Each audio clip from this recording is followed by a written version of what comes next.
Konami showed off a trailer for its new 2.5D platformer Darwin's Paradox at the State of Play this week.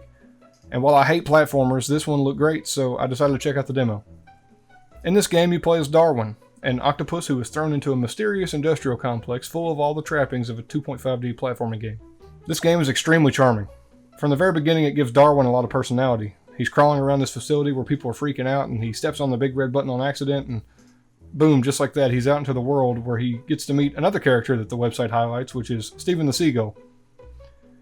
You eventually run into other enemies, which are aliens in robot suits pretending to be human, and from there, the lore is kind of set up for a proper adventure. The character design of Darwin is really great in my opinion. He's really animated and expressive, which reminds me of a Pixar movie, and funnily enough, it also reminded me of Octodad. But this game has tighter platforming and a more cinematic flair. The camera kind of sweeps through the level as you go. The world around Darwin, however, is what really makes the game special. The atmosphere you get from just this short demo is really surprising, and this game has tons of references to Metal Gear Solid and a few other games as well. I had a huge smile on my face when I heard the familiar alarm sound from Metal Gear, and it was really nice to see that this is just one of many references that the game kind of feeds in as you go through the demo. It also keeps a consistent level of humor, and it's not really trying that hard to be funny, which I feel like could get stale quickly if it did kind of lean more into the humor.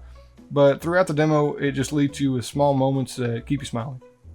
In the 30-minute-ish demo, it takes you from bright open-air sections into dark interior sewers, and it even incorporates a few underwater segments in the industrial base.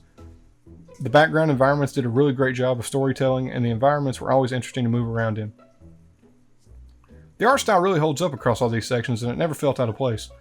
The game looked visually stunning as well, with all the lighting cascading around the level and the particle effects. At times it reminded me of a game called Shadows of Doubt, the way the neon spills across the ground in certain segments. Other things that really make this game stand out, though, is the sound design. The music is fantastic, and across the board, everything from kicking cans to switching levers, or even just jumping sounds appropriate, and it gives the game personality. However, I'm not sure if it was my PC or the game's fault, but there were quite a few hard catches in this demo, and certain points when the underwater section or when it was raining, that the game got really muddy looking, and I don't think that was intentional. But overall, the game looked really nice. The gameplay itself was fun and interesting. As you move through the demo, you get new abilities and powers, such as blending into the environment and shooting ink to kind of knock out these cameras. There were actually more abilities than I thought they would show off in the demo. The puzzles were fun and challenging at times, but it never really got in its own way by being annoying. The only problem I had was sometimes I struggled to tell what was set dressing and what was interactable, but that only took a few seconds to figure out both times that it happened, so that's not a huge deal. Overall, if the game keeps up the pace of introducing new set pieces and abilities to keep it fresh, I think this has a really high potential to be a special game this year. And that's coming from somebody who doesn't particularly like platformers. However, I feel like this game really provided what it needed to most, which is to show that it was fun. Darwin's Paradox is coming out April 2nd, 2026 on all platforms, and it's even getting a physical release on Switch 2, Xbox, and PlayStation. I did see online that some people were disappointed with the demo's performance on Switch 2, but hopefully they can continue to optimize it and it'll be fixed by launch. This game also offers some pre-order exclusive skins and also the option to get a collector's edition. These were my first impressions of Darwin's Paradox. Go give the demo a try for yourself. It's definitely worth the 30 or so minutes of your time. Let me know down below if this is a good platformer or if I'm just being fooled by the demo.